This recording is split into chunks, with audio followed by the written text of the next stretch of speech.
Welcome back mga kaaldab. Ito na naman po ang inyong lingkod, si Mr. Destiny. At magbibigay po tayo ng pinakamainit na update po ngayon sa social media. Ito po yung TikTok ni Alden Richards na kung saan nga po talaga pinag-uusapan at talagang pinagpetestahan. Sabi ko nga po sa inyo, kung yung panahon po ng Aldab naandyan ang kumbaga ang TikTok, ibig kong sabihin mga kaaldab, dumating yung point ng TikTok na tapos kasagsagan ng Aldab, grabe siguro mga kaaldab, no? Tama naman po yung mga sinasabi ko. Kumbaga marami nakaka-relate, maraming kumakampi, maraming nagsasabi. Alam nyo, kung titignan nyo at susuriin, tama naman mga sinasabi ni Mr. Destiny. Tama naman yung mga binibigay niyang update. Kaya lang syempre, Aldab Nation siya, kaya mas marami mga Alden fanatics at mga main fanatics ang nagko-komento sa kanya. Pero kung titignan nyo naman po at bagbabasihan, talagang may punto siya. Ito yung pinapaliwanag ko na kapag kasi ako mga kaaldab, ayaw nila kapag ako nagbibigay ng update, agad-agad sasabihin nila, nako fake news yan.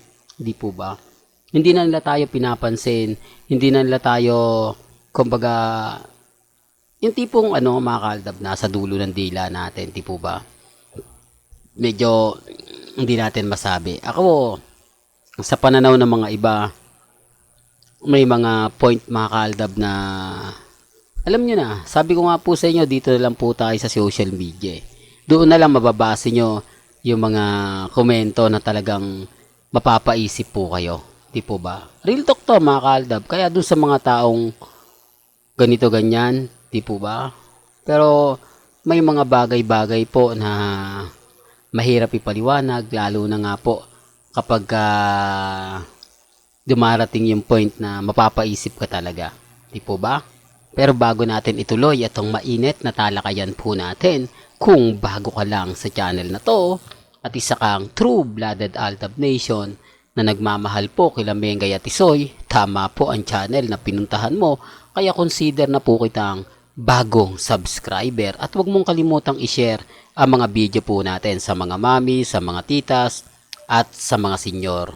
Well, syempre gaya nga po ng pinapaliwanag natin, inihintay na lang po ang October 18. Papasok na nga po ang October at syempre pag pumasok na ang October magbibilang na lang po tayo. Di po ba? Para nga po sumapit na ang October 18 na kung saan nga po marami na nag-aabang. May kanya-kanya na nga pong senaryo, may kanya-kanya na nga pong mga komento. Sabi ko nga po sa inyo, dito naman sa channel natin, lahat ng mga gusto nilang malaman, lahat ng mga gusto nilang, kumbaga, sabihin, lahat naman open Lahat naman ng mga, kumbaga, ganito, ganyan, etc., etc., kumpleto.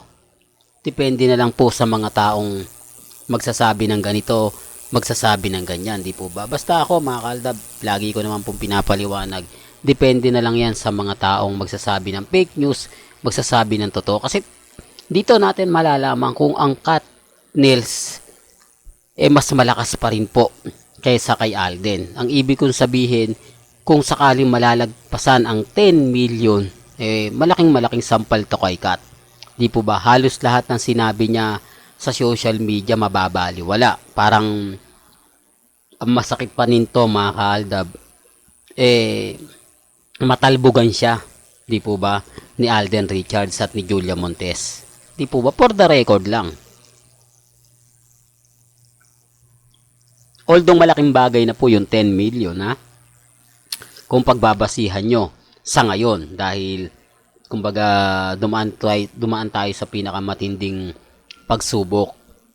Di po ba? Pero kung sakasakaling umabot, syempre malaking sampal yan.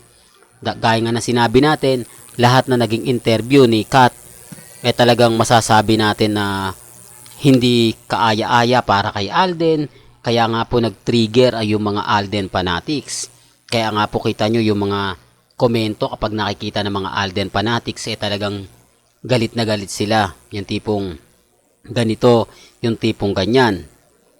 Di po ba? Gaya nga na sinasabi ko. Kaya nga po yung mga Katnils, nung makita si Alden sa premiere night, ay umusok nga po ang mga, kumbaga ang tumbong sa galit. Parang sinasabi nila na ganito, ganyan. Parang sinabi nila na, nako, ganito, nako, ganon. Di po ba? Sabi ko nga po sa inyo, may mga bagay-bagay po na, kumbaga, tinatandaan na mga army ng Katnil, Alden fanatics, yung mga bagay-bagay na matagal na. Hindi po ba na halimbawa nagkaroon ng issue, may masasakit at maanghang na sinabing pinahayag si Kat sa pelikula ng Hello Love Goodbye, dito na magkakaalaman.